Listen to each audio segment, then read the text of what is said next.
but we can do small things with great love. Good morning, one and all. We are here to perform a short play on the esteemed personality, Srimati Dokka Sitama.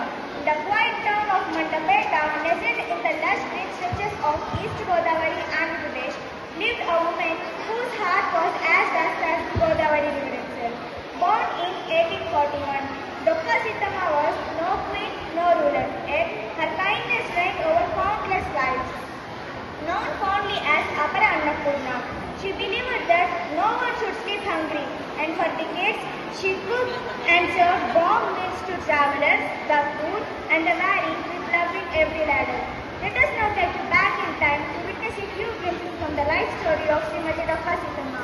I am portraying various characters such as Mother of Sitama and other miscellaneous characters. I am portraying the character of Dokka Sitama. I am portraying character of poor person. I am portraying character of Dokka Jokanna, husband of Dokka Sitama, and other miscellaneous characters.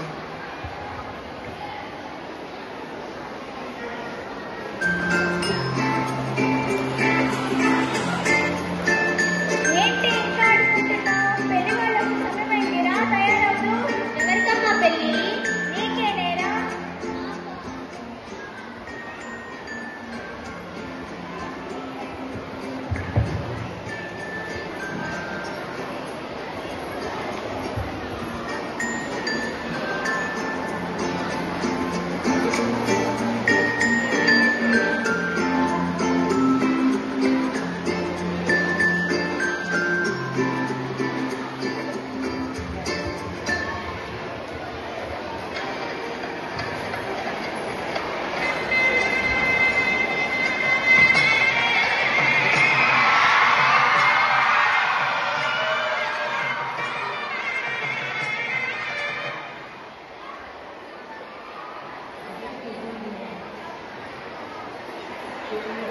కొన్ని రోజుల తర్వాత డొక్కా సీతమ్మ మరియు జోగన్న గార్ల ఇంటి దగ్గర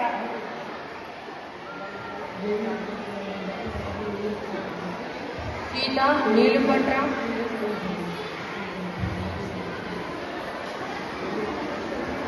ఏం చేస్తున్నావు సీత? వంట చేస్తున్నానండి. సరే.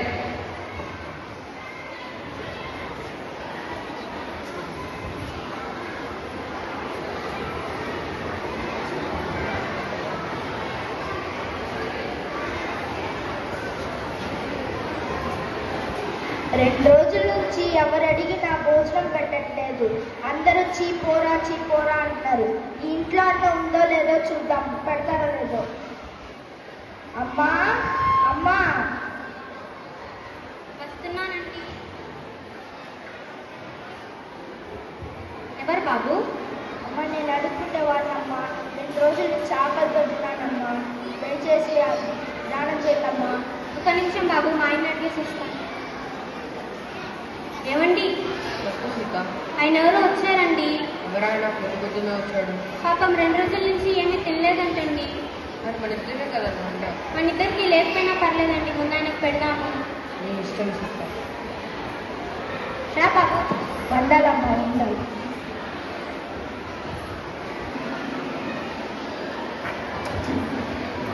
అయ్యో, మెల్లగానే తిను బాబు.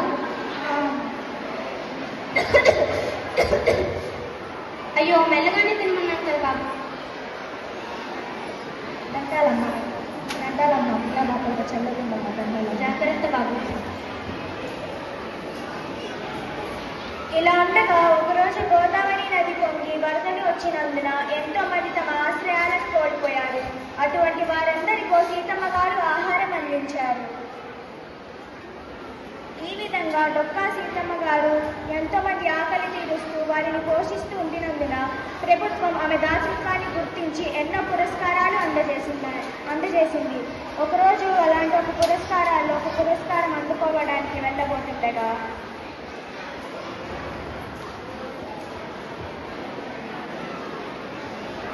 నాన్న ఆకలి అవుతుంది నాన్న.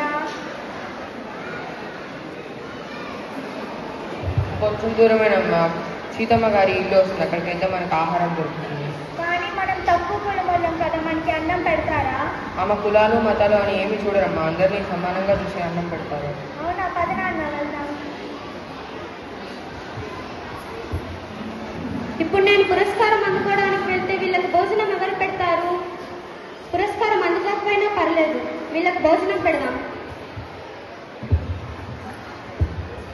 అయ్యో, ఇంట్లో కట్టెలు లేవే, నా చీరలపై ఇలా వేసి వెళ్దాం.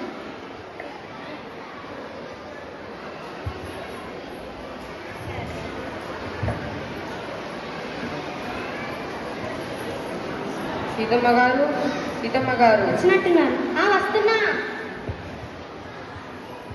అంటే మేము 3 రోజుల నుంచి ఏమీ తినలేదు, ఇక్కడికి వస్తే అన్నం పెడతారని విన్నాను. ఏమైనా తినడానికి దొరుకుతుందా? తప్పకుండా రండి.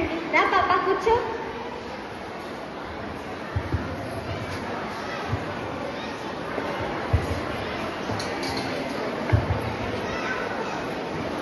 బాగుంది కదా నాన్న.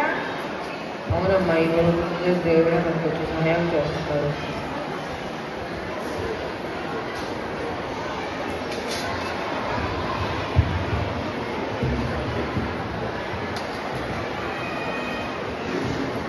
Sitama's legacy lives on not just in stories but in action. Today, the midday meal scheme in Andhra Pradesh, government schools proudly bears her name, nourishing young minds with the same spirit of care. And through the Dr. Sitama canteens, wholesome meals are served for just 1 rupee, continuing her mission to ensure no one goes hungry. Her life reminds us that true greatness lies in serving others with love. ఆకలి కన్నా హృదయానికి ఆత్మీయత, అదే మన Seethamma. Thank you.